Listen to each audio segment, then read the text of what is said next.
Hi, welcome to episode 90 of Pink's Picks Book Recs, commentary from a retired high school English teacher. Today's authors, the prolific Stephen King and the highly acclaimed Jesmyn Ward, both have books, Holly and Let Us Descend, on several best of 2023 lists.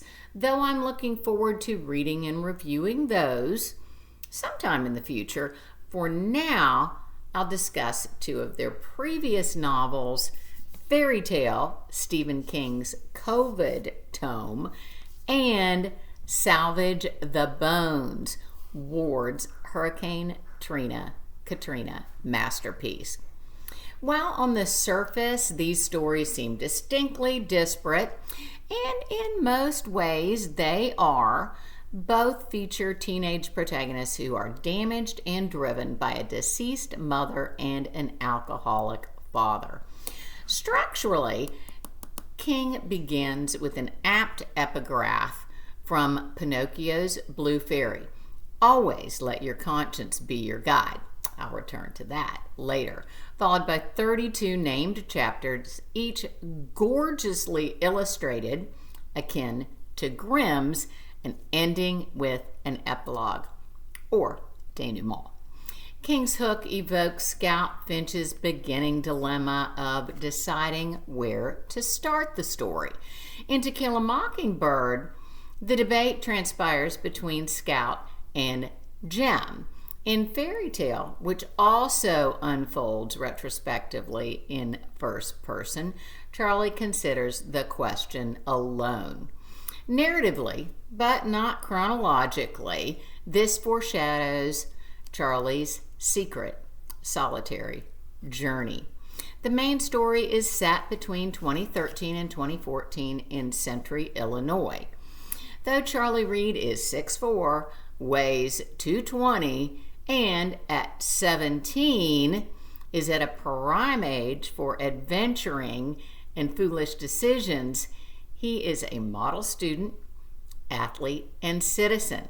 Charlie developed his commitment to rectitude at age 12 following a bargain made with God that resulted, Charlie believes, in his father's sobriety. It is Charlie's moral compass that guides him to the aid of his elderly, reclusive neighbor, Mr. Bowditch, who has a locked shed from which terrifying sounds sometimes emanate in his backyard. The keys to the shed unlock an entirely new world for Charlie, and classic King for the reader. The horror and fantasy he's famous for ensue. Throughout, he includes literary and cultural references and allusions, and entertainingly, even to his own previous works. I love King's use of direct address and his treatment of shame as a theme. Charlie's ignominy evolves from his bad deeds and regrettable behavior following his mom's death and his dad's days in the bottle. George, Charlie's dad, shame stems from his inability to function after the sudden loss of his wife, his subsequent alcoholism, and resulting neglect of Charlie and everything else in his life. Ash's daddy also started drinking excessively following the death during childbirth of his wife.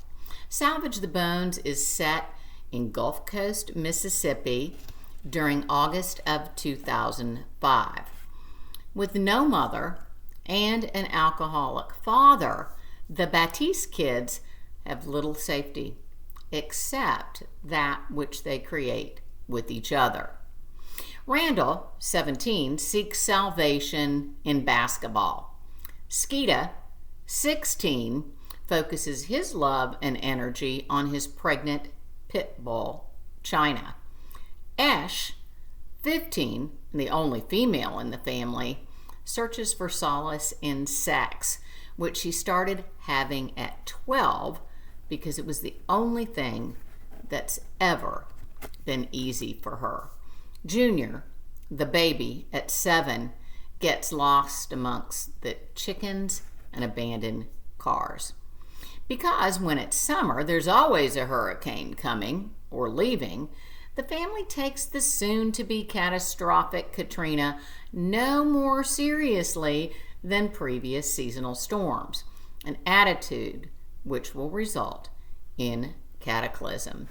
Ward's writing is pure poetry. I love her structure. 12 chapters set over 12 days, reflecting the cyclical nature of life and weather. I love her appropriate use of colloquialism. Her themes of motherhood, the motherless, poverty, violence, alcoholism, beauty, and brutality, developed using lyrical language, especially clever similes. It's no surprise to me that Salvage won as many awards as it did, most notably the National Book Award. The brutality and blood imagery, however, make this a sometimes very difficult read, even for a literature lover like me. I give Salvage the Bones a cautionary A. My only complaint about Fairy Tale is its volume. At 598 pages, there are parts, I believe, that might have benefited from some abbreviation. With that, I give it an A. Until next time, stay safe, make good choices, and do your homework. Bye-bye.